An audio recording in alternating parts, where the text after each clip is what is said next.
darasa.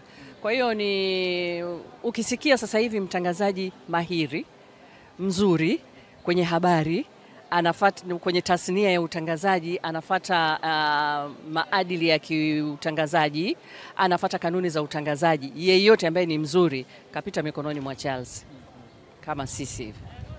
Mbali na wewe kufanya kazi, kuna kipindi nilikuwa nasikia kama ni watu ambao mlikuwa karibu sana. Ukaribu wenu ulikuwaje? Charles Hilary, unajua anatangaza mpira, anapenda sana mpira, na kwa maana hiyo alikuwa yuko karibu sana na ni rafiki sana wa wachezaji wengi wa mpira. Mmoja wapo mume wangu alikuwa rafiki yake sana sana, na hata kwenye harusi yetu yeye ndio alikuwa MC wetu. Na alikuwa mara nyingi ananitania, ananiambia hapa Tanzania majina ya Charles ni wawili tu. Wengine wote ni Charles. Kuna Charles Boniface Mkwasa na Charles Hilary. Wengine wote ni kina Charles. Kwa hiyo tulikuwa na ukaribu huo. Na tulikuwa tunawasiliana siku zote, hata alipokuwa MC kwenye harusi yangu tulikuwa tunaendelea kuwasiliana. Alipoacha kazi tulikuwa bado tunaendelea kuwasiliana, na alikuwa anamfuatilia sana mume wangu.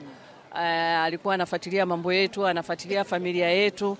Kwa hiyo tulikuwa bado tunawasiliana kwa kiwango kikubwa sana. Kwa hiyo kifamilia pia tulikuwa bado tuko